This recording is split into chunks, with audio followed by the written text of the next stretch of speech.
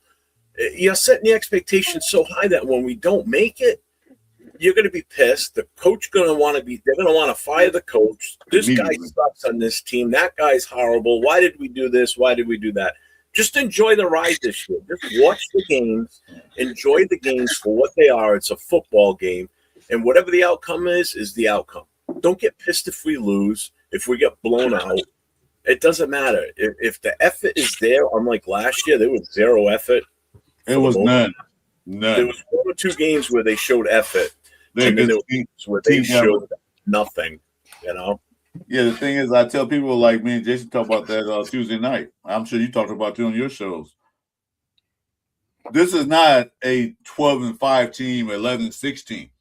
This, like you said, Jeff, good point. This is still that 3-14 team from last year. We haven't proved that yet.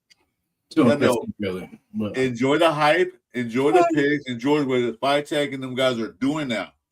But the main thing we got to see what's on the field. Is it better than it was last year? You know, I was saying like 6 wins. Okay, we did better than last year. I'm good with that. I'm pretty sure Mahomes had a great first year, but everybody else, you know, Brady's actually wasn't that bad either. He kind of kept it going, but Peyton had a rough first season, yes. But you know, Mahomes had a record-breaking first season. Yeah, they won 1 game that season, wasn't it? 2 games? 3. Peyton Manning won 3 games. Won 3? I think 3 games. Against lower opponents, you know, against the worst team. They won the games against the worst teams in the league, like we did last year. We won 1 Patriots, yes, a potential Super Bowl team. Then we won against Tennessee. You see where they were at. Then we won Kansas City. Was like no problem.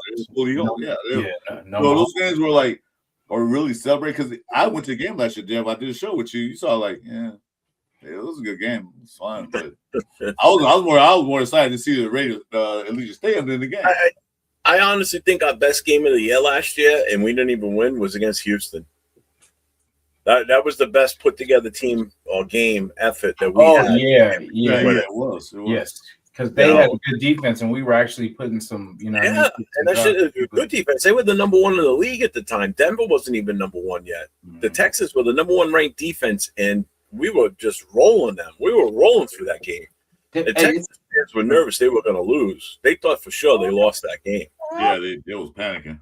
It's sad you say that too. I think of that Denver game too. We lost that one too, but I mean, how we were, you know what I mean? That defense was pretty good too, but it kept going back and forth, but we just couldn't get a score. That's all right, Raiden. That I just ignore him because he's a fool. So I put no effort into responding there. You know, who do you think? I have no whatever. Well, what do you think? I thought we pull it up. That's right. It's a twin. Whatever. So my next Jason has a second part of the question. I'm sorry. I didn't mean to cut you off. No, it was it. All right. So while you were there, because my friend over here had a meltdown Friday during round 2. He was texting so much in the group chat. I had to call. I couldn't keep up with I don't got one hand to hold up. And so I had to call her and say, "What's her problem?" I was like, because the draft pick, when we picked that defensive end guy. Why we be here? We got another one. Yeah, I told him, Jay, watch what happens. We will probably trade or get rid of Tyree Wilson. Yeah. When did you hear about that news that we traded Tyree Wilson, Joe? Where were you at? Oh, shit. Dawn, where were we when Tyree got traded? That was Saturday. Oh, we were at the Hall of Fame, right? Yeah, I know you sent me the screenshot. I don't. I think I want to say we were at the Hall of Fame. I'm not 100% positive. And It was either he got traded on Friday. no, we got traded. We got traded on Saturday. You got traded on Saturday. Oh, that's right. Yeah, we were sitting in the stadium with the guys. Okay, all right. Why did I think that was Sunday? No, Saturday. Saturday. All right, It was yeah. So Saturday. we were in the stadium. Yeah, because Oh, we were. When she told me the news, because she's the one that saw it first. I was like, oh, thank God. That's just one less player that we have to sit there and not have to worry about this will be his breakout year. Screw that. The guy was a bust from day one. So I'm glad he's gone. And then we got a draft pick out of it too. Stop. Thank you. I'm sure it is. So yeah, like I said, my buddy over here had a meltdown. So we're gonna trade Charlie Wilson, and then at least we got something out the deal. Yeah. So like we did with Derek Carr, we got something out the deal. Yeah. What was your mood, Jeff? Like because like I said, it started with the safety pick was cool because I was like, okay, at least that room is empty. We don't have a free safety. And then the Crawford pick, and then that one was kind of like, okay, what are we doing? And then the Zune pick, how they talked about, he's always a center and then guard, tackle, good. They were like, good depth player. I'm like, depth player? What are we doing? Like, you know what I'm saying? And then just how are you in that day two series? So day two was sitting, because I had my camera ready to do a video of our second round pick. And sitting behind me was Chris, 805, and Severe. And I'm zoomed in on the screen so I can see it pretty easily. And all of a sudden I see us at 36, and all of a sudden I see the clock go to Houston. And then I look and I see we're at 38. I'm like, we just traded back. And Paul's like, what? We traded back? I said, yeah, we just moved back to 38. We traded with Houston. So at that point, we didn't know what we were going to do. We all thought we were probably going to take McDonald because that was kind of like the consensus for most Raider fans that that's who we were going to take. So we trade out of that 36. We give it to the Houston Texans. They go and take McDonald, which was a smart move for them. I mean, just why not help that defense even more? So like, all right, well, there goes the guy that we all kind of wanted. And the funny part is when they called out Stukes' name, the four of us, and Dante was with us from Gridiron Apex. So the four of us all kind of went, Stukes? I had no idea who the fuck the guy was. I had no clue. I had never heard the name before. I never drafted him in any of my mock drafts. I never looked into him. I had no clue who he was. They kind of had an idea, but they weren't expecting us to take Stukes. So that was kind of a throw off for everybody. Like, what is this all about? But I'm like, all right. But as the day went on and we looked him up and kind of understood a little bit more about him, everybody kind of calmed down on that pick and everybody was kind of cool with it. It's like, all right, I get it. It makes sense. He's definitely, he wasn't ranked as high as we thought he was. He should have been probably, he was ranked further back basically on most consensus. So at first, everybody thought we super reach, but then again, once we look into it, I'm like, all right, this guy's going to be a contributor for us big time. The Zune pick, I absolutely love that pick. I think that's one of my favorite picks in this draft. I had drafted him a few different times in my mock drafts. The guy's versatile. I mean, if you watch his film, he can play all 5 spots in the front line. So that gives you – and when they say depth, they're saying depth because he's so versatile that he can play any position. So that's a huge depth piece right there if you think about it. So say something happens to Colton Miller, as long as he's doing okay in practice and preseason and he looks good enough to hold off an NFL edge rusher, that I would have no problem with him stepping in for Colton Miller. He's that type of guy, and he's got that aggressiveness to him. Like you want in an offensive lineman, but that quiet aggressiveness. He doesn't come off as a complete dick, but he's got that kind of killer instinct in an offensive lineman, which you want. You want that nastiness, but not too far nasty where you get penalties like JPJ can do sometimes. But But I absolutely love that pick. 100%. I mean, if they groom him to be the next left tackle and Colt Miller's time is done, or he gets injured this season, because it's inevitable. It seems to happen almost every year for him that, he has some sort of something that takes him out for a couple of games. The Crawford pick, I kind of get that one too, because I think this regime just didn't want to deal with Tyree because they saw it through all his game film, and his lackadaisical approach at practices, it just, yeah. And that's the other thing Silver and Fact said. If you watch that video from that game against Miami, he by himself out on an island held off both of those guys. They didn't do shit in that game. That just goes to show you. And then you were talking they were what? Top 10, top 15 between the two of them in this draft. I forget where Messidor went. I think he went to the Chiefs, right? No, yeah, he went. I think he went in the second round. Messidor went in the second round. I thought he went in the first. I know Bain went in the first. Did he go in the first? Because Chiefs took that cornerback from LSU. Yeah, they took traded up for him. Mansour. I think he went early in second. Messidor was up there as one of those, highly regarded coming out of this draft. So he did. Yeah, they were both in. I thought they were both in the first. They were both first round drafted. There he is. We're getting him in the third round, fourth round. I forgot exactly what round he came in. But yeah, getting back to Crawford, I don't mind that pick at all. I mean, you think about what we have for edge rushes prior to the draft, right? You had Tyree, you had Max, you had Snowden, you had Kuntz, and you had Kwity Paye. So you got 5 guys there. Well, we just unloaded 2. We traded away Tyree Wilson at the draft, and we just cut Snowden yesterday. Yeah. So now we're down to Kwity Paye, Max, Kuntz, and Crawford right now. We're down to 4. Yeah, we're down to 4. And that's really all you need on edge, because you need your 2 main starters, and you got 2 guys for rotational to give everybody a break.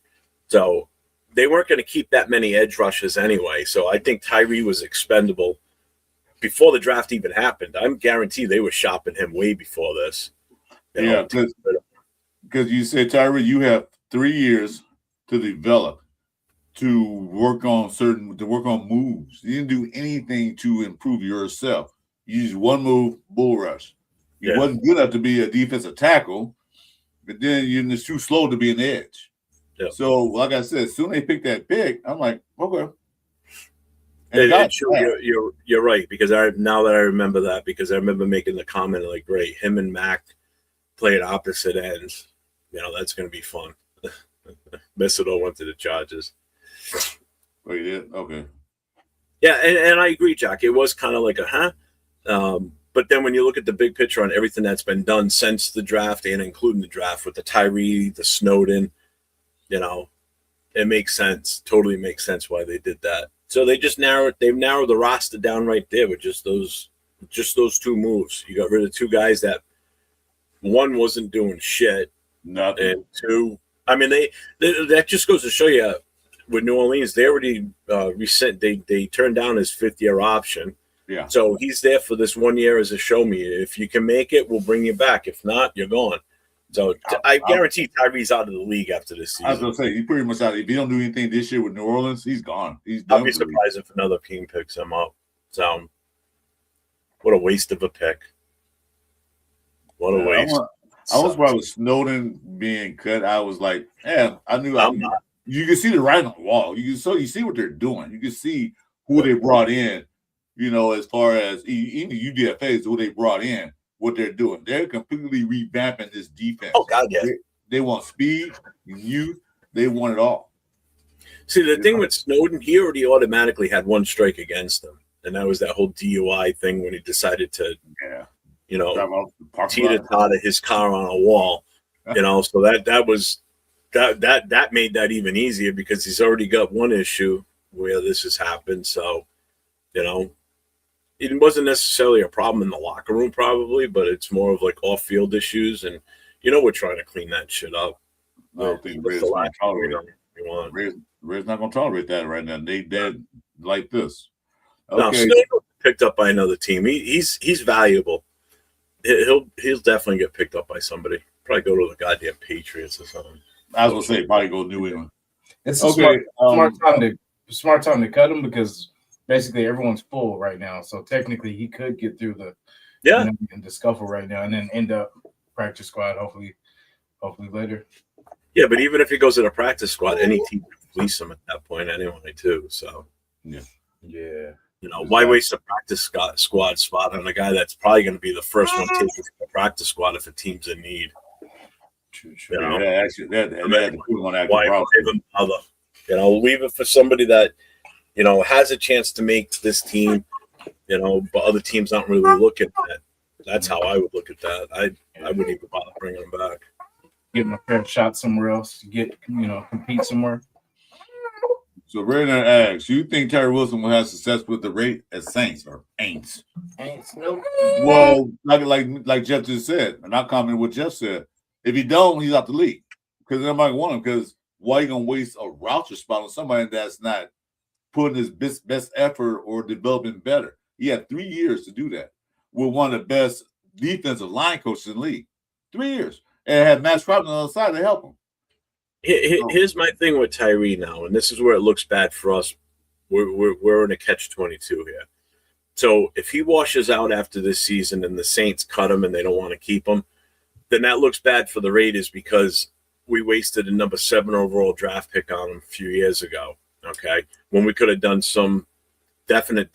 I mean, Jesus Christ, we could have had Jalen Carter. Okay, yeah. So we fail there. Now he goes to the Saints.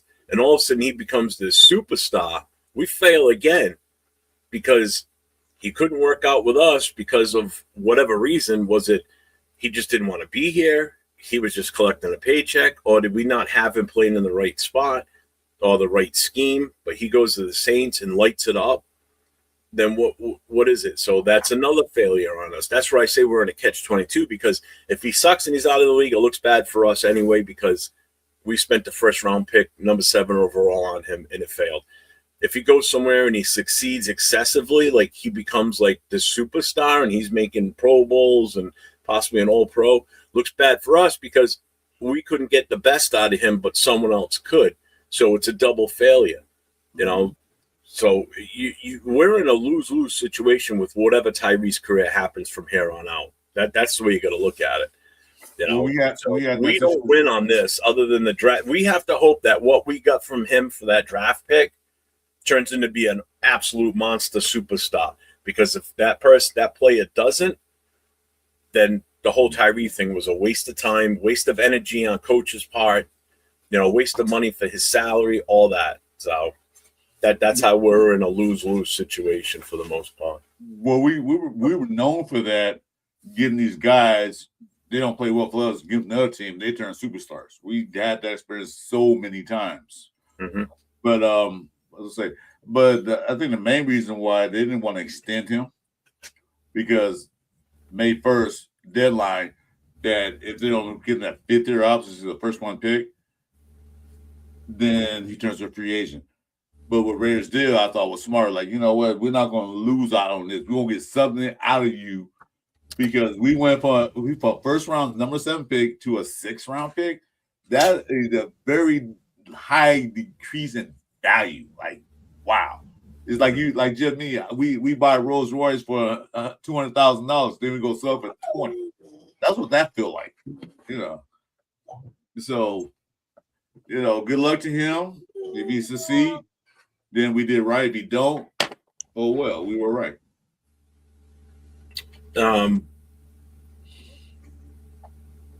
What did you guys think about the Mike Washington pick? Loved it. He was on my every pick of the whole draft. I absolutely love it. Yeah. I love it. His running style is just, oh my God. He runs different than Genty for sure. He's a different style. I've already gone on to say this, that I think he could end up stealing carries from Genty, believe it or not. I've seen some having the same take. Obviously, Jason's on the same page. I'm telling you, I think there's a legit chance that Genty's numbers could decrease this year because we're talking 2 different style running backs here. And he's a lot faster too. You know, Yeah, he's got the speed that Genty doesn't have. So He has if he breakaway speed. he's gone. You know, so I know it came up on the show last night with Jason, and someone asked what what the possible breakdown of carries between the two. I've already said that right tonight. I said I wouldn't be surprised if Genty loses his RB1 status at some point.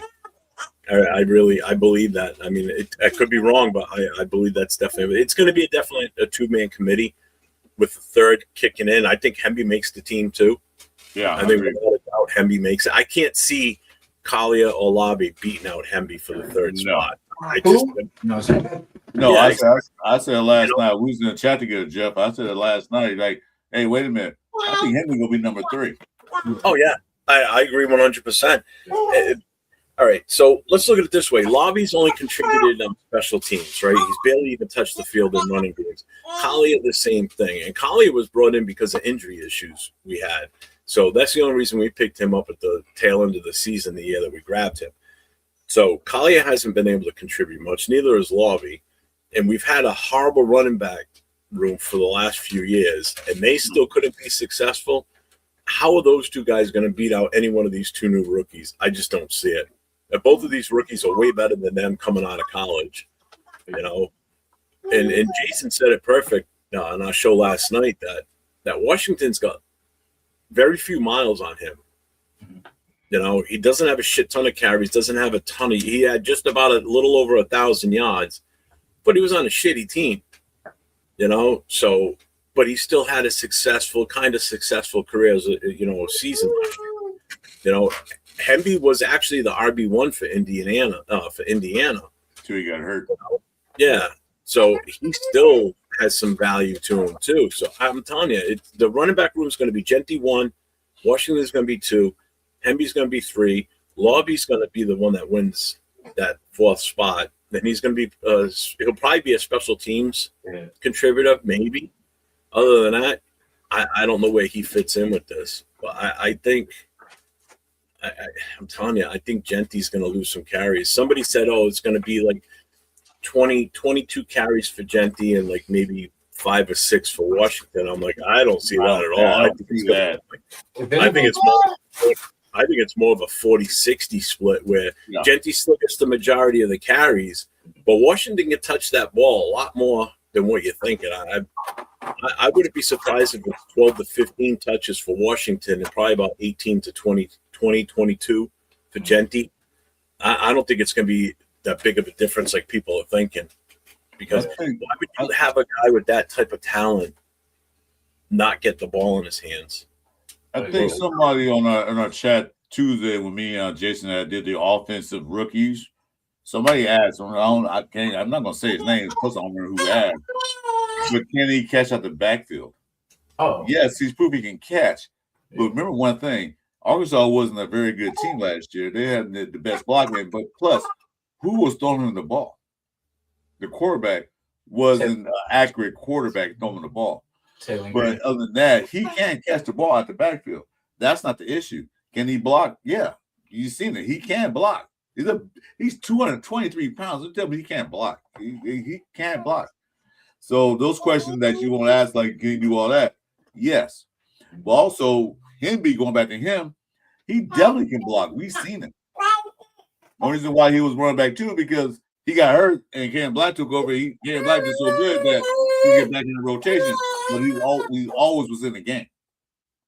Yeah, and I know the big talk with Washington is he's got fumbleitis, but that can be worked on. I've got faith in this coaching staff where they're going to be able to fix that. But yeah, I seriously think that he's too talented. And I already said it, Paul. You said that, he got beat by the Texans. I told you he was on a horrible team last year, and he still had a successful season running the ball. Didn't get as many chances for carries, but he was still, 160 something carries, and he still broke 1,000 yards. That's way less than most running backs, and they don't get anywhere near 1,000 yards. And he's in the SEC. You know how those guys are there. And against some good goddamn teams, So. Yeah. I think someone needs to take Paul's Raider card away from him. Connor Hayward's going to take one of those running back spots too. And that's the other thing. Yeah. and I said this last night. Shout out to Joe Morley because he put a short out there the other day about a player that nobody's talking about, and it's Connor Hayward. And I watched that. I'm like, God damn it, he's right. Nobody's talking about him. And I commented and I said, you know what, Joe? I said, you're absolutely correct. I said, until you just put this video out, he hadn't even entered my thought process until now. And the more and I agree with Joe 100%. That's why I give him all the credit for bringing this to people's attention again. And Connor Hayward is going to have a bigger impact on this running game than people realize. And the fact that he can catch the ball because he started off as a tight end. So he could be a hidden gem for us that people are just not talking about, which is fine. Don't talk about it. Don't push it because other teams might not even realize it. But they're not dummies. Yeah, of course. So, but here's a guy that could be super, super valuable that we're not even thinking of. Yeah. So he could be that hidden gem, and Joe's 100% right. Now Genty can get out of the backfield. Because remember the last time we had a fullback, Josh Jacobs set the record, or something, or he led the league in he read the Russian title that. And then the next year we get rid of the fullback, and then as you can see, the steady 3 years that came after that. Yeah. So it's going to get Genty out of that backfield. And he's going to be able to do a lot more. It's like an extra lineman, pretty much. And then with that, he can hit that hole. You know what I mean? He can just hit those holes and not have to worry about dancing in the backfield. He could easily be the unsung hero for this offense if it's laid out right. Yeah. I'm still not thinking we're making the playoffs, but Nah, it's not even putting a number on wins and losses this year. I'm not doing it. I'm with you on that, Jeff. What's the number? I'm going 3 wins. So what's your expectation? How many wins? For two things. I don't know what we have on field yet. We haven't seen anything yet. We have a first-year head coach. We have a first-year defensive coordinator. These two are rookies. They coached in the league, of course, but it's their first year doing those responsibilities. I don't know what the rookie class is going to do. I don't know what the free agent is going to do. We had no idea what they're going to do. We won't know anything till maybe the third game of the preseason, was the last one. And for record, I was on the hype train like last year. I said 10 wins because Pete Carroll, Catfish, said 10 wins. And I thought AP would say, we're going to win because of what he did. But right now, I don't know. Yeah. Like I said, if we get 6 wins, I'm happy because that's a 50% improvement from last year. Yeah. If Kirk starts, I feel like 6 wins. You know what I mean? I feel like it's possible. Like we could get 6 wins out of that. But with Mendoza, it just depends on how he meshes. Like how when he's brought in, and because this is my argument for him. Like, I know we talked about Jamarcus being the last time that we took a number 1, but Jamarcus Russell and Mendoza are 2 different people. One had a weight problem, 300 pounds, and a lean addiction. You know what I mean? This dude is actually a smart quarterback.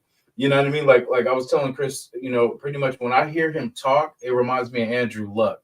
Like just of how Andrew Luck, you could ask him about a play and he could break down every part of the play. You know what I mean? Like, and that's how Mendoza is. Like he's almost an obsessor. You know what I mean? Like, because when they brought him in, they said they were impressed. Like it was plays years ago, and he knew every part of that play. You know what I mean? Just for who it was supposed to go to. You know what I mean? Who was everything. Like, and that's what impressed him. And then that's where they said that's where they're getting the Peyton Manning, Andrew Luck vibes.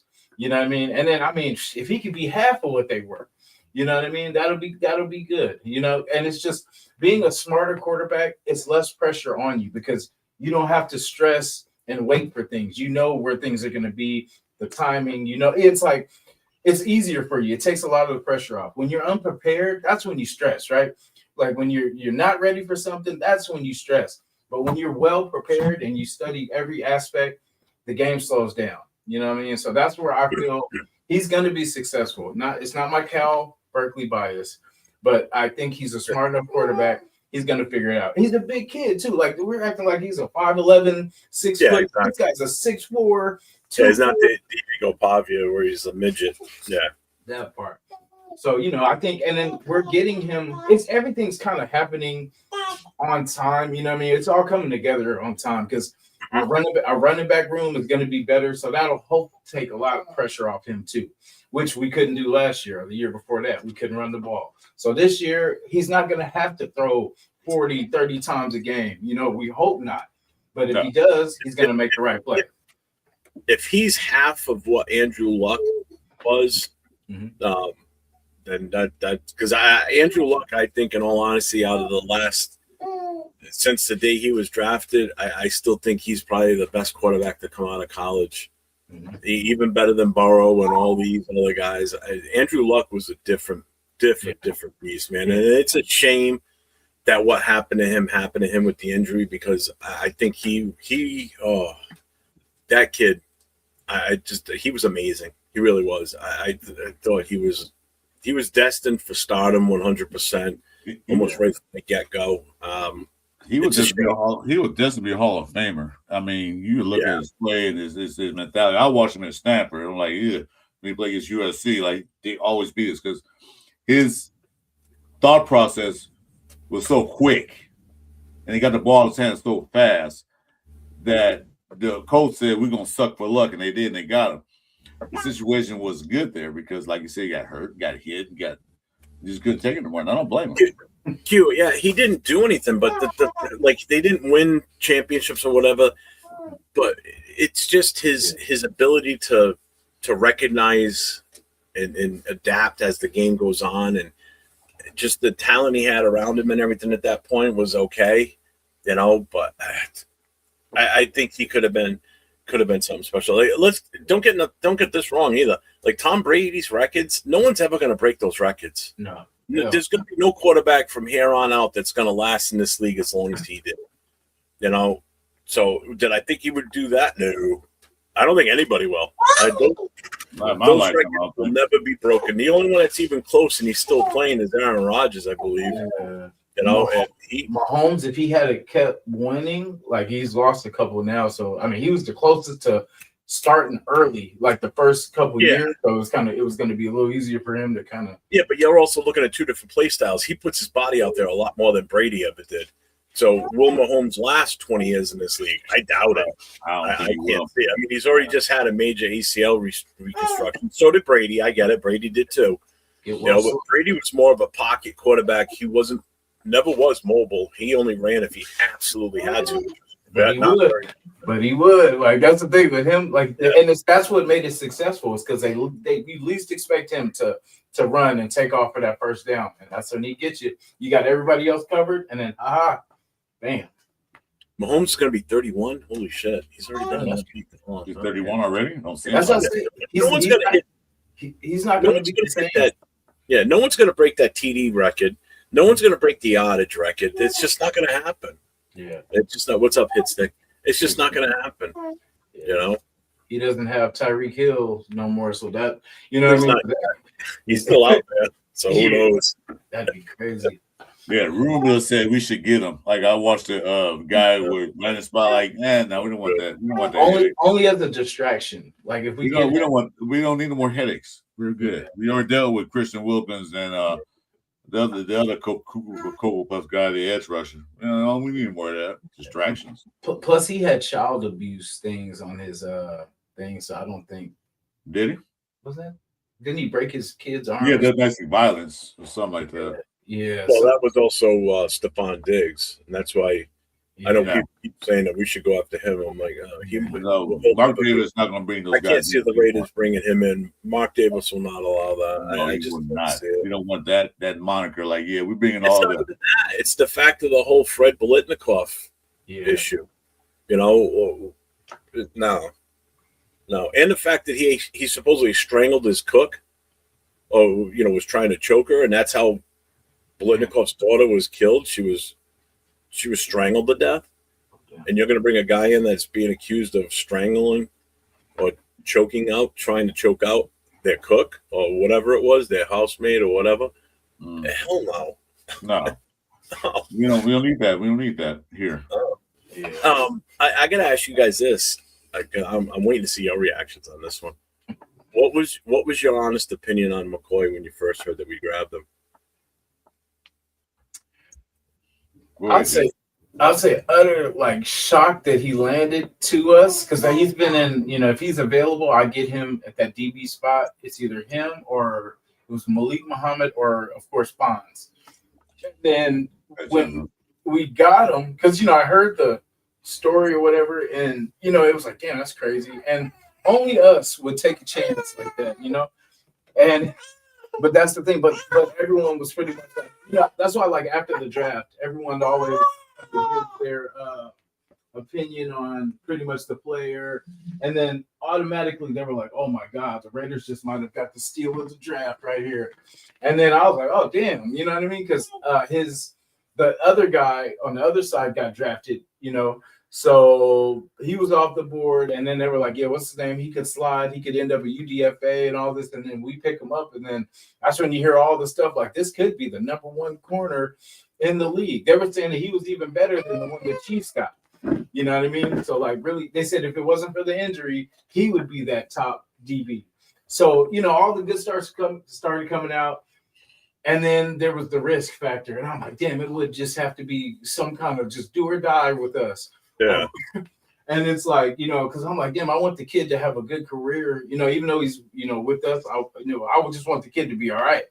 And, just the way they were saying, basically he could play this year, but at some point. So I'm like, okay, there's a chance. And they're like, yeah, he's even cleared to go this year. So, I mean, it's one of where we've taken risks on players before, but it somehow feels different. I feel like usually we're used to it going negative, like, the worst case scenario. But I feel like it's a smarter regime. They're going to take their time and they're going to do it right.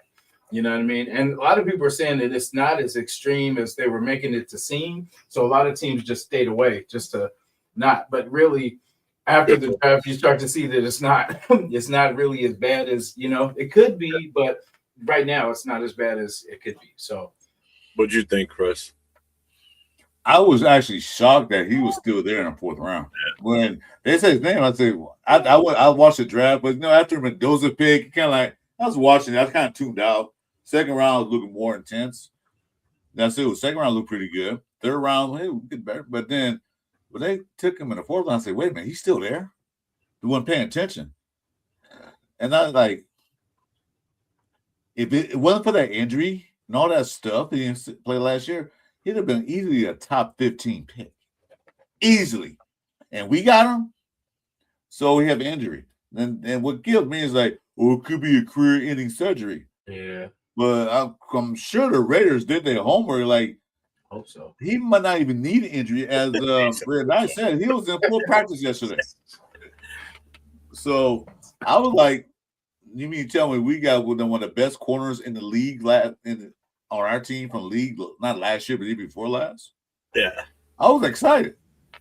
My take on this is low risk, extremely high reward. And when I say low risk, I mean because of where we got him. We got him through a trade that we had made. I think it was the Buffalo trade. So we ended up with the number one pick in the fourth round. So we take him in the fourth round. So right then and there, already in the fourth round, there's less pressure on a player to be that guy. Okay. So if he turns out to be that guy, we look like absolute geniuses. Now, here's the thing with him. Didn't play at all last year. So everybody's basing everything that he's done on his 2024 game film. Okay. So everything's based on that. And if you watch that game film, he was lights out. Yeah. Okay. He was phenomenal. If he would have played last year and had the same type of season last year, he would have been a top 5 pick easily. Mm-hmm. Easily a top 5. He would have been ahead of Caleb Downs and a lot of these other guys that were taken early in this draft. He would have been up there. So for us to get him in the fourth round at the first pick overall in the fourth, I think that is probably the steal of this draft. And probably a good reason why we might have even gotten as high of a grade as we did, because there was some picks that were a little obviously Mendoza automatically gave us pretty much an A- to start, just because of it was our major need and we grabbed them. But to get him in the fourth round, man, that's ridiculous. And I love it. You know, he's young. He's only 20 years old. That's the other thing. He's only got 20 years. Didn't play at all last year, so his body has no wear and tear on from that. He was just recovering from the injury. Okay, so his biggest wear and tear on him last year was rehabbing. Okay, he ran at the combine. He had a good number at the combine too, even with the knee issue. Supposedly, it's something that can be addressed now, where he can get the surgery and then he'll be good. I would rather him if the surgery looks like it's going to be extremely successful, if they pull this off, like the odds are great, then I would suggest probably getting it now, and that'll set him up. Because if he doesn't and something goes wrong, that could end his career. Right. You know, but that's still part of that low risk. We only used a 4th rounder on him. So if it doesn't work out, you know, it was an injury issue. It wasn't because of character issues or we drafted him too high or anything like that. 4th rounders don't usually contribute to your team other than in spot play here and there. You know, you want them to be rotational and shit, but this is a kid that's got the opportunity to be a starter. Yeah. You know, to have an immediate impact. Our secondary is already looking better on paper. Right. But again, I'm still in that same mindset of let's see what they look like on the field against pure NFL competition. I was gonna say too, but they brought in guys too in the draft too, so we drafted basically 3 D backs in the draft. That's what I was about to say. Like, basically, they're not going to say it, but Hezekiah Massis was pretty much like a backup, just in case it doesn't work out. You know what I mean? And I like that pick too. Yeah, I was gonna say he's going to compete. That was a good pick. I thought that was another late round pick. I like, why is this guy dropping down? But you know, we were all, everybody was all hoping that we were going to get a defensive tackle, that zero nose tech, and me especially, because I was a big pusher for that one too. But then when you sit back and you look at it now, the coaching staff and the GM's crew, and the scouts, they realized that we had a bad secondary last year. It was atrocious. Okay, and we had a bad set of linebackers, so they addressed that in free agency. Then they seriously addressed the secondary in the draft. I mean, they're bringing in guys that are gonna. There's gonna be some guys that were starters last year that are gonna be lucky to even make the team. To be honest with you, I think there's gonna be some guys that are not gonna be on the roster that were starters last year. And it's the fact that there was no competition. We were just throwing any warm body out there for the most part because we just had such a shitty talent team. You know, this year could be different big time because with these guys we drafted, these are guys that are going to have an impact immediately. Oh, they're going to push these guys. They're going to push these guys immediately as soon as they get out there. Like, you know what? If you're not going to do it, I'll do it. Yep, there will be starters on last year's roster that will be fighting by their fingertips to hang on to this roster and be part of the 53. You know, there's going to be a lot of odd men out here. I'm telling you, this is going to be all like a whole new team with all the free agents we brought in and all these draft picks. Man, I'm excited, to be honest with you. I'm excited to see who makes the team and who doesn't, and who starts. I can think of one right now. It's probably on the way out the door now. So that's DCAM. He's probably on the way out. And he spent most of the year last year injured too. Yeah, I think but we don't know. We'll see how it goes. So that pick was great. But like you said, the 4th round picks usually are rotational pieces or camp bodies. But him being a 4th round, just like I said, if he doesn't work out, it's like we pick Arnett. You know, we did him the 1st round. We come in there on a waste of time, wasted pick. Yeah. So we're good. We just didn't do enough character investigation on some players back then. No, he was a Gruden grinder. Really. Yeah, a Gruden grinder. Oh no! Hey, I remember what he said about Arnett. Basically, it was Jeff Okudah that was on the other side, and then basically he was like, "Yeah, but what's his name was getting all the attention, so he was, you know, what I mean, seeing all the throws and stuff like that because they weren't throwing to the other side." Right. I think it was Jeff Okudah. Well, wouldn't that be the same thing that happened to Namdi? When Namdi was here, people didn't throw to him because he was that good. So the other corner got all the fucking work. Yeah. Stanford Route was getting action. Yeah. You know, I was saying Greedy last year. They went to a stroke side. They threw it in. They said Greedy got burned so many times. Well, they didn't throw a Stokes side because that's what Stokes going to do. They threw the Greedy side and test him out, and they won. They just won. They got an A plus for that because he got burned so many times. I think, in all honesty, I think Porter stays because he was our pick last year, and that's a spy tech guy. I think anybody that wasn't here or that's not a pick from spy tech's regime is going to be in danger, because it happens every year on all these teams when a new guy comes in. If there's any holdovers from the old regime that just they don't feel as well working out, they're going to get rid of them. And I think Porter stays, but I think some of the other guys are going to be gone. Yeah, Kaibu Kelly's gone already anyway, so this is not my guy. I didn't hire you, so I can get rid of you. So bye. I mean, they addressed our major needs. That's how I look at it, And that also tells me that, now that they're moving Laki Tassi to defense at nose tackle, I think when it comes to that zero technique, I think that they feel as though he can fill that spot. And in all honesty, that's an easy spot for him to learn, being so new to the sport, because it's basically just treat it like a rugby scrum.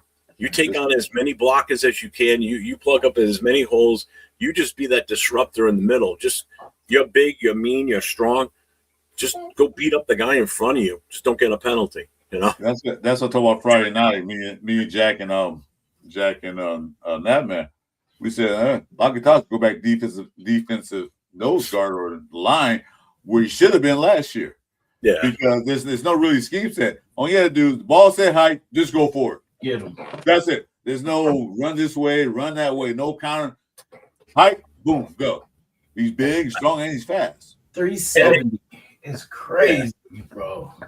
370. And this whole time we were asking for 340 from McDonald, like all this, and then we had it the whole time.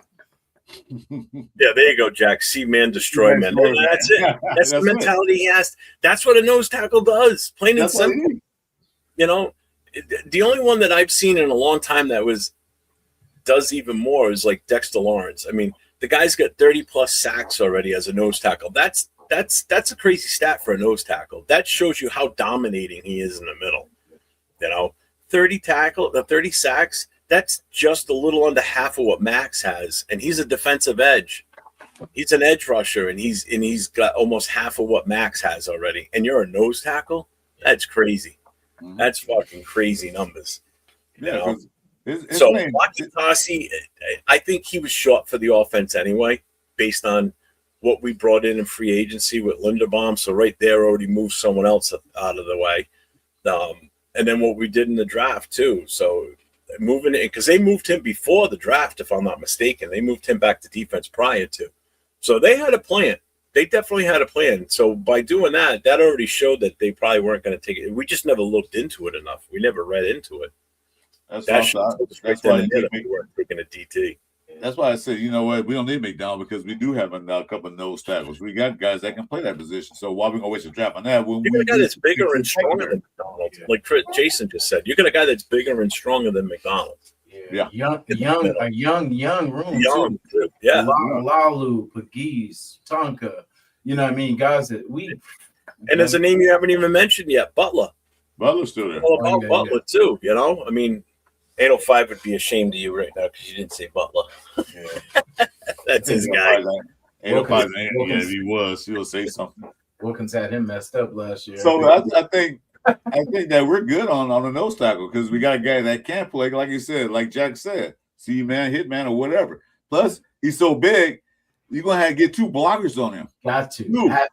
Yeah. Then that frees up the edges and the linebackers. When he can take on two blockers, you know what's gonna happen. That means somebody else come in there. Mm-hmm. So good. I see. Like I said, Spytech was playing 4D chess while everybody was playing checkers. Yeah, and we didn't see it. But now we saw it after the draft, like, wait a minute. Yeah. This all makes sense. Yeah. Where were we getting gassed at? In the middle. You know what I mean? Like I get what you're saying too about, is Laki Tassi going to be able to understand the, don't get baited, don't get the flags and everything. I think that's something that could be totally coachable. Yeah, to be honest with you, he's right in front of the ball, so he can't. He'll be right. You just basically tell him you don't move until don't listen to the cadence, don't listen to any of that. Your eye is on that ball, And as soon or if you're looking straight up, you make sure you got it in your peripheral, and you see that ball move, then you go. Because if the center moves whatsoever, and he doesn't hike it, the rest are going to flag him anyway. Yeah. Right. You know, and he's big enough to have that recovery too. Because it's not like you're going to push him. You're not going to push 370 around. So he could be a little bit more patient too. Yeah. You can just stand up and nothing else. So you just stand there like, phew. Yeah. So he doesn't really have to worry about trying to get up because he's going to eat space. You know what I mean? Like, so they're going to have to get two guys on him. So technically, he's probably, if they're smart on that side of the ball, they're going to try to take him out. You know what I mean? Like, not make him a factor. But you're going to have to pick your poison because you got Max coming. You got, people coming off that edge. So, yeah. Then you got the linebackers too, Walker and Dean. He can come in there. And you got Johnson, who's playing nickel. He can come in. I mean, you got where's it looking like going to defense? It's not going to be a basic cover three. This plays soft zone. They probably play a lot of zone, but the defense is going to be so disguised. Because Jason, we watched the games last year. We saw the same thing every down. The defense offense is like, oh, they're going to do the same thing, and they predicted it. But now the offense is going to be different. The defense is going to be different just as well. They're going to be disguised coverage. They're going to be disguised blitzes. They're going to be different things. Because Rob Leonard probably want to do this for years. Now is the opportunity to do it. He knows what he want to do. He the one that went to office and told Spytech, okay, well, Patrick Gamblett, we need to do this coordinate and interview him. What you want to do? He said, look, I need some cornerbacks and with talent on my team, I want to play a 3-4. Get some more linebackers, get some more cornerback, and we can run this. And that's exactly what they did. Oops. And Jack, I think Dalton Wagner is still the biggest on the team. 6'7" or 6'7", 348. Actually, he's 6'8", 300. Oh, all right, maybe not in weight. He's 6'8", 318 pounds. He's the tallest, maybe. I don't mind the Dalton Wagner project. I kind of want to see it. I want to see what it's too slow. That's the problem though. He's too slow, man. He's been there for years and he's still even made the team. I mean, practice squad. So, and the thing about it, he on practice squad, nobody grabbed him. So right now, if I'm looking at the depth chart, right, on our lads, Adam Butler is the actual starter at nose tackle. Then it's JJ Pegues is his backup. You want to bring it up, Jim? Roderick Martin is the number 3, and Lockie Tassi is number 4. You can add to the thing. I'll bring it up. So if you want to show it. Yeah, Tassi's 6'6", 373. So he's 3 inches shorter, but he's like 60 pounds heavier. Fast feet too. I was gonna say I've seen him. That boy got. He played rugby. He can run. He's not. Well, you got to think of it this way too. All right, so Lockie Tassi's 6'6", but he's 373. Then you look at Dalton Wagner, 6'9", 318. Dalton Wagner's tall, but he's leaner. Okay, he doesn't look leaner, but he's leaner. So he's got a higher center of gravity too. Now Lockie Tassi's 6'6", so he's 6 inches taller than me at 373. So he's got a little bit shorter of a stature. So he's got a lower center of gravity, which is going to be even harder to move, especially when he's in a nose tackle position because he's down on all fours. He's two sets of fingertips in the dirt in his cleats. That's it. And he's coming at you full bore, and he's already at such a low angle that he's going to be tough to move back. And with his rugby experience and scrums and everything, if he can turn into what we're hoping, good God. What's up, Jarretta? This is our second international player because I forgot that Lockie Tassi is one, and then we got the Tokyo Toe. So I wonder how that's. I mean, I know I'd rather have Lockie Tassi than Tokyo Toe. I know if we had to make a choice. Well, the big thing is one of them has to make the 53. Yeah. Just one of them, because we can only have one per team. So right now it doesn't matter because it's still it doesn't count until you get to the 53-man roster. So I'm sure Matsusawa is going to be the kicker. I'd like to think he's going to beat him out. And so now if he gets signed to the 53, he's actually on the roster. He doesn't fall into the IPP at that point. Lockie Tassi is still under an exemption because he is an IPP. Okay. So, and again, they both could make the team. They both Yeah. can make the 53-man roster and be given the full contracts. Now they're off that IPP, and now we can have a different one if we wanted to. Nice. You know, I like that. I honestly think that there's a It's, good. I don't That's Toby what I was Joe's not thinking. IP guy. He's they actually UGFA. He wasn't in the program, is he? No, he's in it. Yeah, He's still an He's international. in the program? To Hawaii, he's still an Yeah, that's international. why I was like, damn, I forgot we had the other guy, the Nigerian player, but then I think he got injured or whatever, so we got rid of him. And then Laki Tati, I forgot he was part of that too. I don't think he is IPP. I think he's actually he came from the University of Hawaii, and he's just a regular guy they brought in. I don't think he's part of the IPP program. His heritage from Japan, but he's not technically from Japan. But then someone said he played in overseas. So. No. He's from Hawaii. I don't think he's IPP. So you don't have one. Because he played University of Hawaii. And they tell him as UDFA now because I looked at it, he's not an IPP guy because they're high hashtag that. Okay. Somebody said that. No, he's not IPP guy. I was like, wait a minute, no, he's not. He's just a regular guy. Oh, well then cool, we good. So we don't have one. After going unselected in the 2026 NFL Draft, Matsuzawa was signed with the Las Vegas Raiders as an undrafted free agent. Matsuzawa is a member of the NFL's International Player Pathway class of 2026.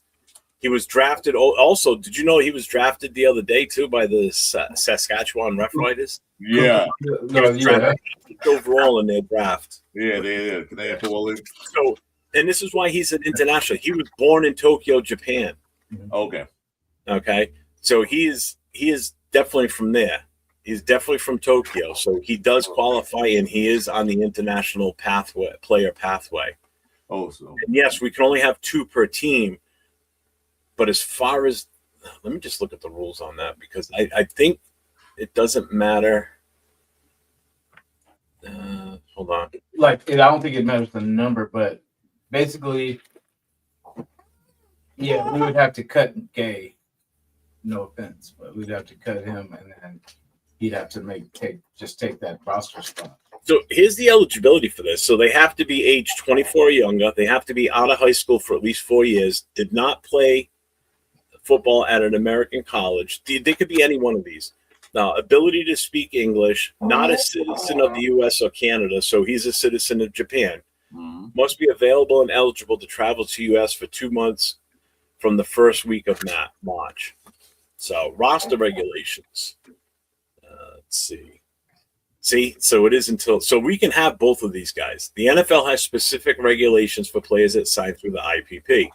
The teams to which each IPP player is assigned are allowed 91 players on their off-season rosters, one more than those teams that are participating in the IPP that year. At the point when the rosters need to be cut to 53 at the end of preseason, the participating teams must decide the status of their IPP players. So we can have multiple IPP players on our roster right now, but when we get to the 53, we can only have one.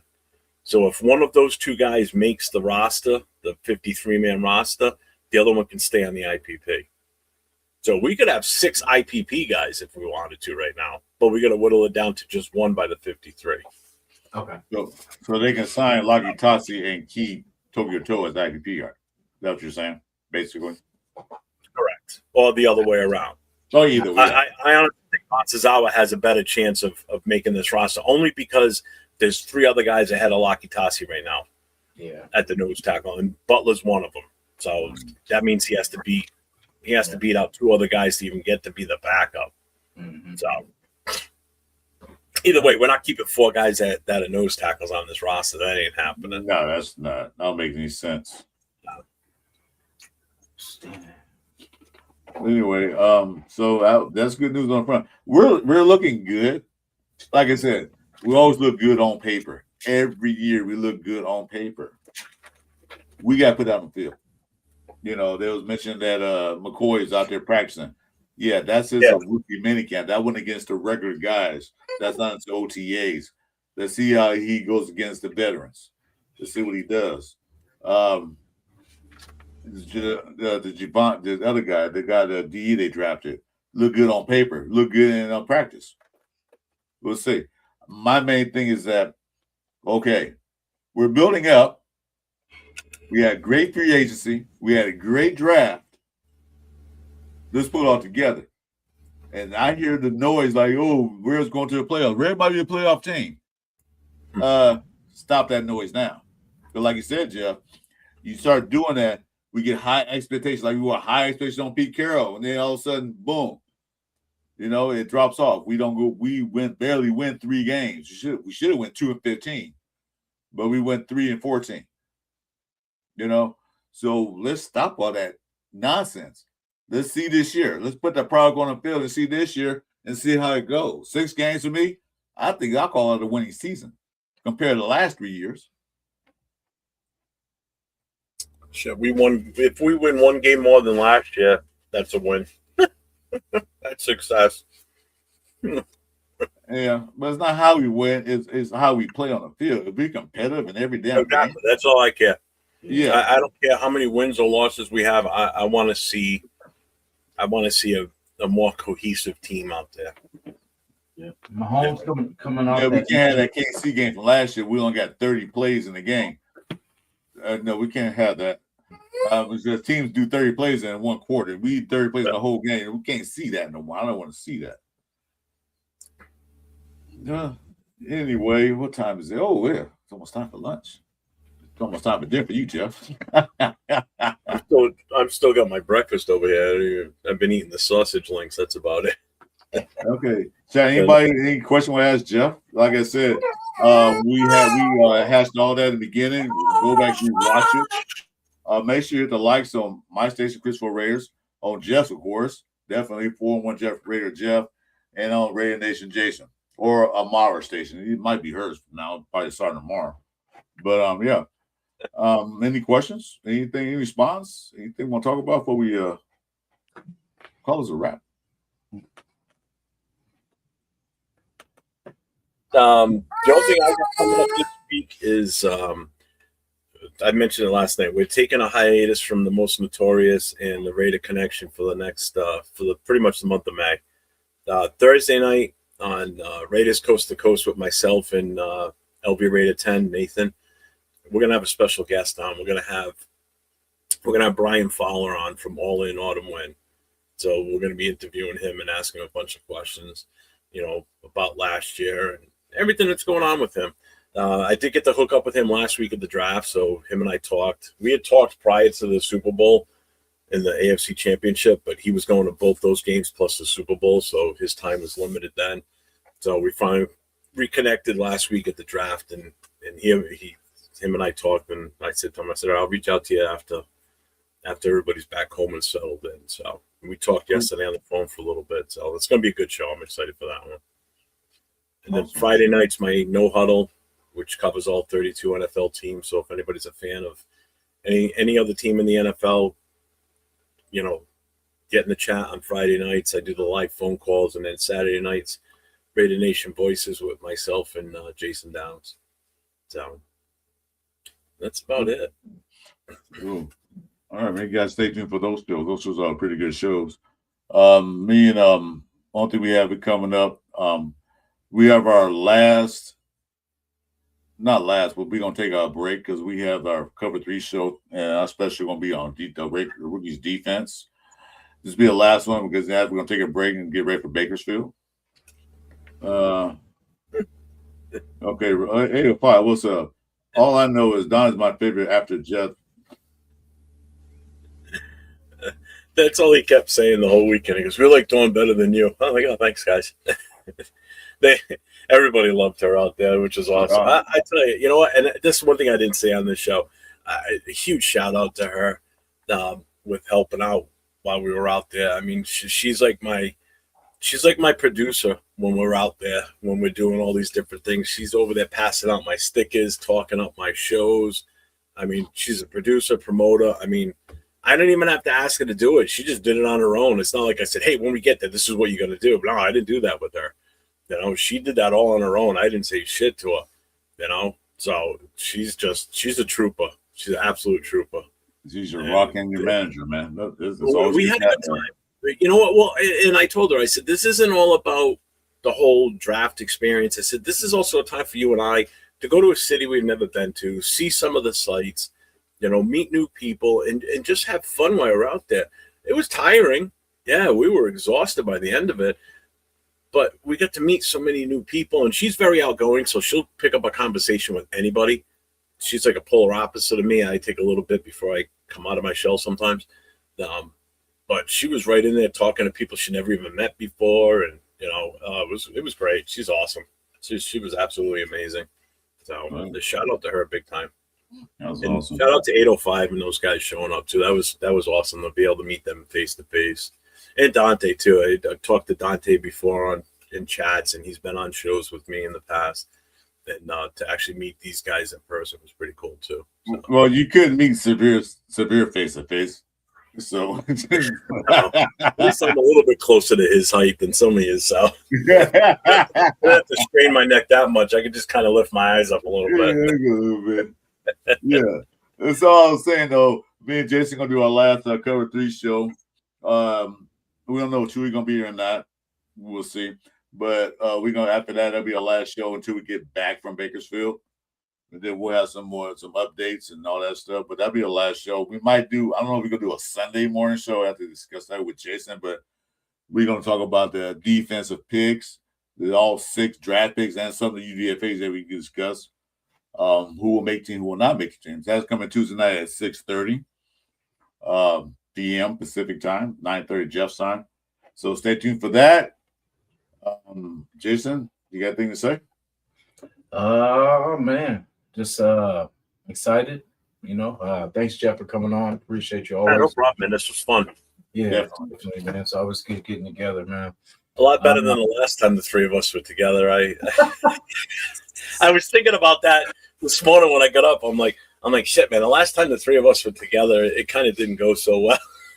Dang, that's crazy. I was going to say that was the last time. I try to forget that, but then you bring it up. Yeah, it was pretty. I Jason, you know what it was? In defense to Jason, he didn't realize how serious I was going to take his. Hey, just have fun with it. Just do it what you want. I'm like, okay.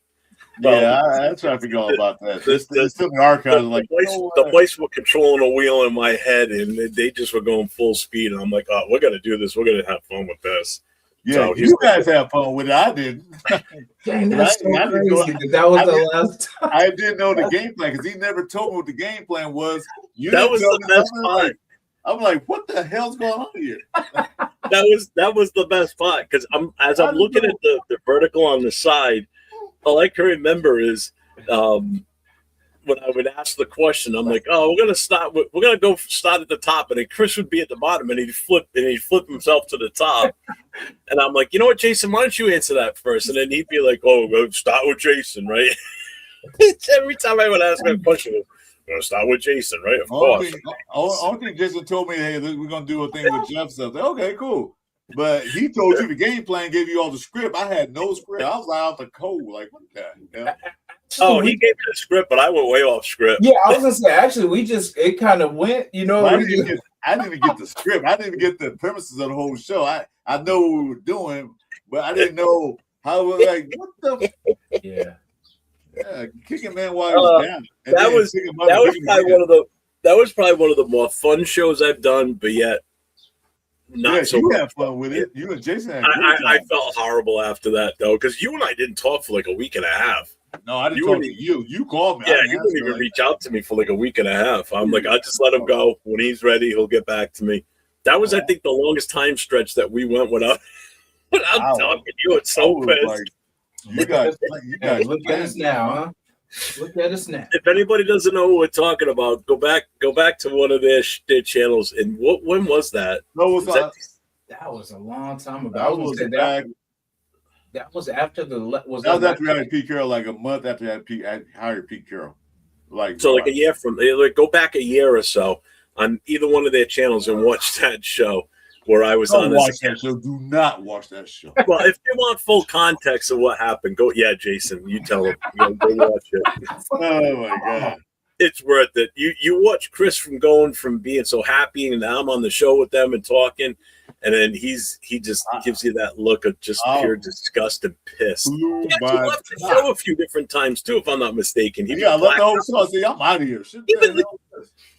For a while, it was Jason and I on the screen, and he'd be gone. Was that before we started our shows? Was that? I was gonna say that was a while ago. I think that was it a Sunday.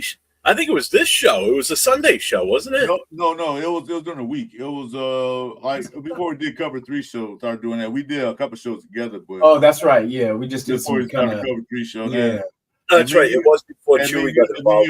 Me just had the ass shows, but yeah. Oh man, that was God. Why'd you bring that up? Oh, I had to. You had to know that was coming up at some point. I did not know that was the last thing. Maybe that's why it's been a while. It's been a while. Yeah. If I was around in my cage, I didn't know what was going on. I said, what the hell? I want to ask a question. So you said, I remember one part of the show, you said, what does Pete Carroll mean? And I said, you said one word describe Pete Carroll. I said, I remember saying adults in the room. He said, that's more than one, Chris. Jason? Yeah. That's how I got started. Like, what the hell? And there was one you were like, you said, you ain't gonna let me answer it anyway. And then Jeff saw, all right, Jason, go ahead. Yeah, because I say something, Jeff cut me off, Jason. He's like, shit, I don't know why I'm gonna answer anyway. He's like, Jeff ain't gonna let me. You know what it is though? The best part was it wasn't even like on it was your StreamYard. You guys had control. And Chris could have cut me off at any time, and he never did. That was the funny part. I thought for sure he would have just like shut me up, like muted me or whatever. He didn't do anything. It's it wasn't even my StreamYard, and it was like I was controlling Chris like mystically. I was like, ooh. Actually, at that point in time, I was administrator on the show, so I can control anything. I was invited to get on video. So I can do anything. So where it came up, next episode? Oh yeah. Yeah, when it came out, I could do anything. I could believe me. I wanted to take you on the show immediately, but I couldn't. This is Sparta. Only I gotta do is leave. Yeah, it's funny now, but then, boy, you talk about. Oh, you were pissed. Angry black man. Yeah, I was. We had when he finally was ready to talk, we had like a serious like brotherly love type conversation. Yeah. And I felt horrible. As soon as it was over, I felt horrible. I'm like, man, I didn't think he was going to take it that hard. I think Jason was just kind of like in the middle, like, what the hell is going on? But he was kind of going along with it for a while, and then it kind of got to the point where it was like, all right, I got to stop. Yeah. I mean, you even had a friend of yours reach out to you and say, what the fuck was my problem? Like, who was that asshole on with you guys? Yeah. If I knew it was gonna do it like that, I would play along too. But I didn't know what, because he said, let's have an interview like, you just. I said, cool. Yeah. But then if I knew it was gonna go that far, I would play along. But Jeff took it to. It was almost like a hit job. Like, what the? I'm trying to start on YouTube, and you hit me up. Like, why am I getting a hit job? You're like I'm part of this. Now you know better than to let me have free reign on a show like that, because I'm coming guns a-blazing for fun. Hey, we made great content that day. Knock it off. If you would have cut up some great shots from that, that's for sure. Chris in a meltdown. Meltdown, shoot. I went totally nuclear, man. You talking meltdown? I wish Chris had caught mine on video of me, but I'm so glad I didn't go live on day 2, because my plan was to go live on day 2. And boy, I would have looked like an ass. On Friday? Yeah, that Friday where we talked. Dude, man, you know what? Hold on, man. I'm gonna show you something right now. I'm not gonna show you the actual text, but I'm gonna show a screenshot of all with Jason, like just literally like. Yeah. And in fact, read the text. I was gonna say it's that's exactly the build up to how I was feeling. Okay, you know what? All right, I'll tell you what. I think I can bring him on the screen. Hold on, man. I'm gonna show you what Jason did. Let's see. Hold on, man. Let's see here. Hurry up! I got pee. Go ahead, man. You can tell him come back in. I don't want him. Fine. All right. Oh, I don't know if I can bring him up now. Let's see. Yeah, he had a total meltdown. You talking about meltdown? Let's see here. I start getting emotional. No. Emotional, dude. I thought, because I said on phone, said, dude, you need a hug? No, No, I can't. I don't want to bring it up. Anyway. Oh. Yeah, I think like the all the people that went by, that was what got me. Like all the people that I wanted, and then we just other teams were getting them. That just on top of us not getting, it just was like, what the hell are we doing? Do we want a replay of last year, or what are we, But looking at it now, it looks a lot better than it did day two. Oh, you know what? That's why I can't find it. You was on a group chat. I'm in your chat. Oh yeah, we was in that group. That's right. That's why I couldn't find it. Well, let's Yeah, see. I remember because we were all talking about like, damn, this draft is like, it's slow. It's not really. There you go. And then we went nuclear. Let's see. 2 wins max. That's if that. So we want to just do the same thing as last year. I'm like, I'm not going through this again. I'm not going through all this losing again, man. Let's sit through all these losses just to do this thing again this year. Mm-hmm. Yeah, he was like, yeah, okay. So I'll be a Bay Area Panthers fan then. I just cut off. I noticed why a lot of the Raider fans, like the OG Raider fans, they don't watch football no more. They're I don't watch the NFL no more. But I don't know. It's always the older like Raider fans. They're like, yeah, I don't really pay attention to football. I want to bring it up. I had to reprogram my phone. Oh, okay. Yeah, sorry. Yeah, basically, I was. But anyway, he had a serious meltdown. Yeah. Serious meltdown. He said, in words, not moving the needle. What the hell are we doing? This is Friday, the picks.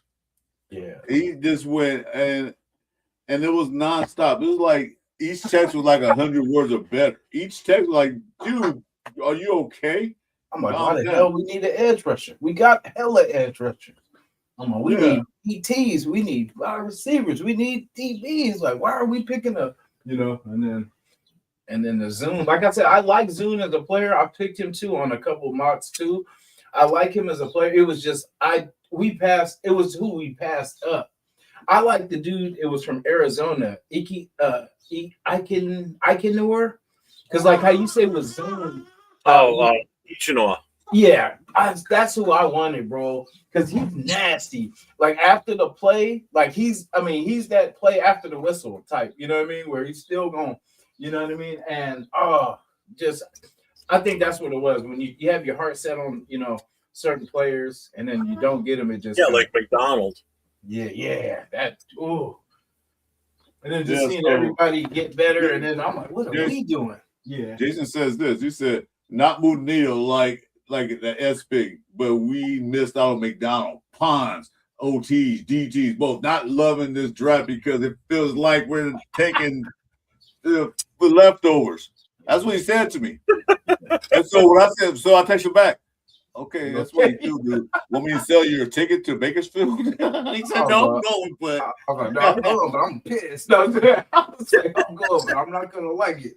And then after that, he said, 3 wins max. Sell you a ticket to Bakersfield? Yeah, because he's like, because we're going to Bakersfield. He's like, are you? He's like, you don't want to go now? I'm like, no, I'm still going. He said 3 wins max, and he was going crazy. I had to call him literally because I can keep on this damn text. Like, I can't type that fast. I was like, I was like, how does this help Mendoza? How does this help? You know what I mean? How does this help the team now? Like, if we're getting pieces to back up other pieces, I'm like, we should be getting players that are starters in these first 4 picks. Like, he said need Dunker to help Mendoza or Cousins. I mean, it was just. That one got me too because Dunker was there too, and I was like, "Oh, I like Dunker." But see, I like the Kuhn, the Zoom Kuhn, the Zoom pick better. That was a good pick. Than Dunker, to be honest with you, because Dunker is one dimensional. Yeah, Dunker is more just a pure guard. Maybe could play a little bit of tackle, possibly, but. Zune has already proven that he can play all 5 spots. So I think for the value of where we got him and what he can possibly do, I think that was a no-brainer, 100%. Yeah, it makes sense. Like as day 3 unraveled, because day 3 we got all our wishes. It was like it was just backwards because we were thinking in those first couple rounds it would end up getting those top needs, and then we start going backwards. But then it's crazy because we hit everything. And what we thought we were going to get in the second round, we got this last pick with the DT. Goodness, why can't I think of his name right now? Cleveland. Yeah, we got him, and he, they're saying not too bad of a pick, for what it was. So I mean, but the Laki Tasi. So I see now why we didn't. Why they were able to trade, because other people wanted Houston. You know what I mean? Houston wanted to be gone. So there you go. Here's a text. So, oh damn. So he said, we need Duncan and Mendoza. I said, so I can sell your ticket to Bakersfield. I'm going, not just happy with the picks. Hey, it was going crazy. Red Nation tripping right now. They said Spytech is overrated. I mean, he was just going crazy. Stop. And then when Slaughter went to the Chargers, I was like, oh my God, there goes, because he could have been he was one of those multi-players too, like guard, tackle, center. Jacoby Lane. Yeah, Jacoby Lane gone too. Yeah, I was hot. It was like back to Chris said no face. I was like, man, you must not know how last year went. I'm like, we gonna have the same damn team pretty much. Yeah, I'm not feeling day 2. I agree. I'm like, geez, guys, calm down. Really, guys? Trust the process. I'm like, come on. Yeah, we had no faith. It was PTSD, to be honest. It was PTSD from these prior drafts, and it was just like, oh, they're doing the same shit too. Like, but nah. Jack say, Red Jason Lava, your favorite tickets. I've been looking forward to this all year, man. We gone. Yeah. The Steelers got 2 stops. See, Max, that's who I wanted, was Max, man. That dude's a beast, bro. That's the Steelers got a good one right there. And they got Dunker, too, for the side of them. Yeah, that's going to be crazy. Yeah, so it was like, as soon as I text him back, and someone phone like, what now? Like, Jesus Christ, man. I was like, this is bullshit. You see all this? We just left. That was hot. Because everybody was getting picked, and I'm like, damn it. I'm like, what are we doing? Like, I just wanted us to move up or something, like, just to, And then I couldn't talk. My wife said, when I came to the living room, said, who are you yelling at? I said, I'm trying to get Jason's attention. He wouldn't let me talk. Like, Jason, hold on, wait. I was trying to record that. It was like, ooh. Chris said, he said, oh, you got to be patient. I'm like, Chris, I know what a good draft looks like. You know what I'm saying? This is not it. This is not it. I'm like, we got Mendoza, and that's it. We got the safety. That's cool. We needed a safety. But I'm like, what are we doing getting depth pieces at our 3rd and 4th? You know what I mean? Like, it's crazy. And he's like, no, but you got to have patience. It's like, it's not even over yet. I'm like, it's basically over. You know what I mean? I know that Tyree's going, though. And this point right here in the chat. That alone would have made a successful draft, and we traded him away and got a trade pick for him. And this is a point of text I was telling you about what happened. He said, oh, shit, we got an edge. I said, get defensive depth. And then I said, well, that means Wilson's out. Right in the text. He said, but he wasn't listening.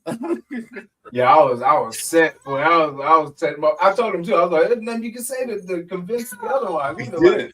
And then he was right. He was dead on it. I said, Wilson's out. And I said in the text, he's like, it was funny. I wish I recorded the conversation because that was even worse. Yeah. That was even worse. You're like, Jesus, do calm down. Trust the process. You say trust the process. It's in our song, trust the process. Yeah. Jesus Christ. If we go to the playoff, that would be good tape to play. You like, hey, Jason, remember this? And you said we weren't going to do this? Yeah. And especially if all those draft picks are actually starting in the game. Go, hey, Jason, remember what you said? Look, here's the starting roster, and here's who we drafted. You said 3 wins max. We're 3-0. You all right? Yeah, we got you on record, so yeah, you can't back out of it now. Yeah, it's on the internet forever unless you delete it. Yeah, but even No, then, it's it's still, yeah, I took a screenshot, so he can't delete. I'm gonna bring it back up. I'm like, damn it. No. I'm like, damn it. Yeah, but, and my Anyway. mother on her way over, so I gotta kind of. yeah, Yeah, we're no. about out of here too. I'm gonna go eat some. Well, shit, Thank you guys both for having me on. That was fun. It's been good sharing the screen again with you, Chris. Again, Anytime, Jeff. Anytime you want to come in, just let me know. From the top. Start from the top. Yeah, this was a fun show. This was fun. It was very relaxing. I like it when I can come in and just not take over nothing. Yeah, I don't have to control nothing. I can just sit here, got my hands folded in front of me, and just ask me a question, and I'll talk. And I love it. That's what I told you when I talked to you about it. I said, Jeff, you've never really been a guest on the show. You've been like controlling most of the shows. Yeah. This time you come in as a guest, you can sit and relax, you can talk, everything else, and you have to do anything. We'll take care of all that. So anytime we come back in the show, man, you're always welcome, Jeff. Like I said, I'm gonna reiterate.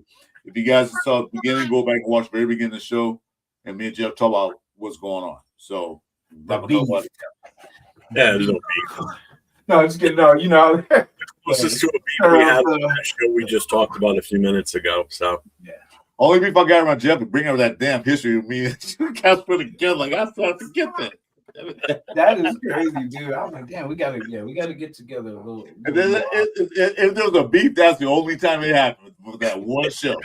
Other than that, everything was fine. If you guys want to get to the beef, watch from the beginning.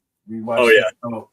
Watch how the show goes from here to just go woo. Meaning Chris's demeanor, not the show itself. The show stayed pretty solid all the way through.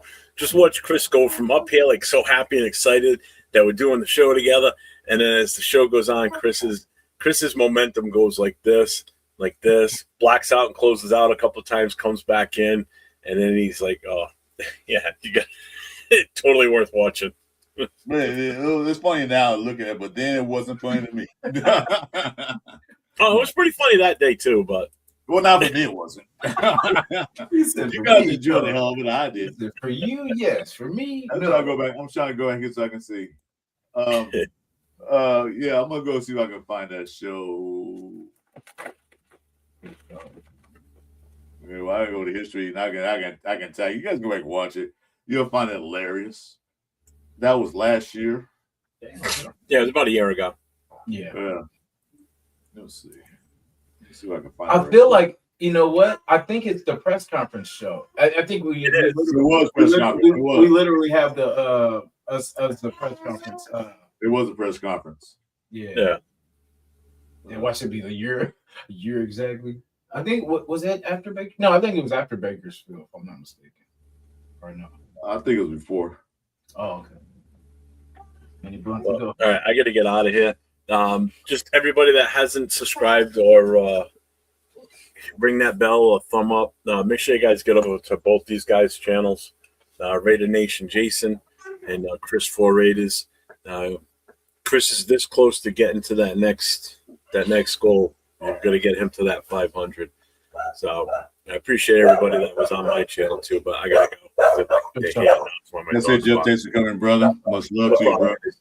Enjoy breakfast too, Jeff. Have me on. I appreciate it. That was fun. Good show. Thank you, brother. Later, guys. Raiders. All right. So I'm trying to find the link to that show. Put in the link. You guys go ahead and watch it. They had a good time, but I didn't. Okay, give me 1 second before we get out of here. How'd you guys like Tim Brown showing Mendoza how to do the Raider chant? That was so cool. I love Tim Brown, man. Like, I swear, like, if you think of a Raider, I know we always think Charles Woodson too, but dang, man, Tim Brown, man, one of the ones, like, just cool ass dude. And then just to see him, working with Mendoza and just, getting him comfortable, getting him right. And yeah, great things to come. I'm excited. I really am. You know what I mean? I wonder, do you guys think we're going to do another one of those games that we did? Those preseason real life games, or was that just a Pete thing? Which is crazy how he pulled that off. Like, we've never done that before. And then, for us to have that was kind of cool. Oh my 510. Salute. Look, I'm looking for that show. Give me a minute. All right, Richie. I'm getting close to it. What was it called? It was was it the presser? Press conference?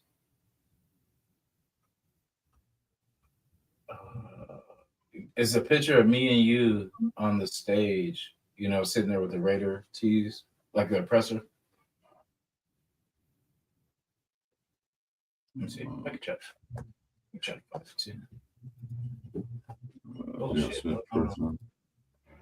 So that was after we got Geno Smith, right? Dang. Ugh. Geno. I can't find it. Let me see. Ooh, many lives ago. Well, I'll find it and I'll post it on Tuesday night. We do a Tuesday night show. Yeah, I got Hey, you. oh my. What's going on? Man, I can't find it. I know it's here. I said look deep into it. Yeah. Oh, here it goes. I got you right here. Post it. You want me to IG? No, put it in the chat so they can see it. Oh, got you. My bad. I'm a little slow. I'm a little on the slow side. No, you're not. You didn't have your morning coffee yet. I'm a little on the Zamir side. There we go. Bam. The presser. And then I'll put it in the thing so you can see.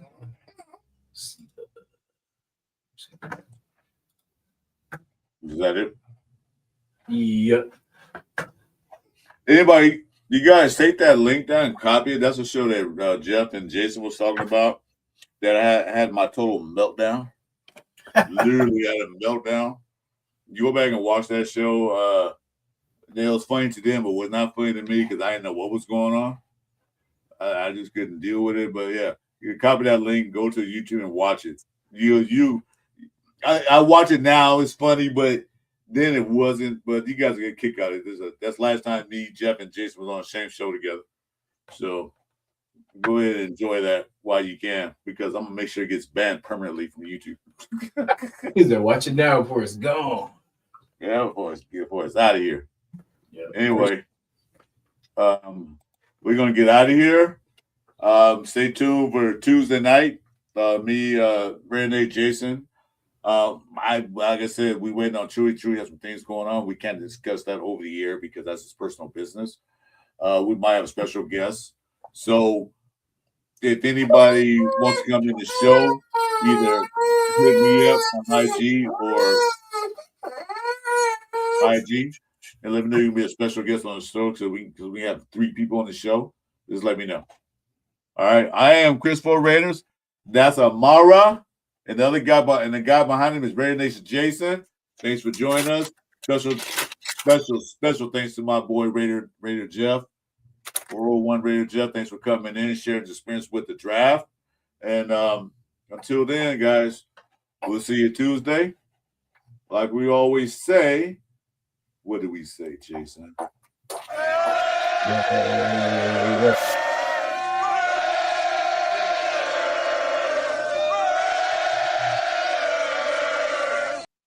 All right, guys, until Tuesday night, we'll see ya. Have a good Sunday morning. Enjoy your family. Be safe and be careful. See ya. Yes, sir. Raider Nation Jason. Chris4Raiders. Chewy, and this the Cover 3 show. Raider Nation Jason. Chris4Raiders. Chewy, and this the Cover 3 show.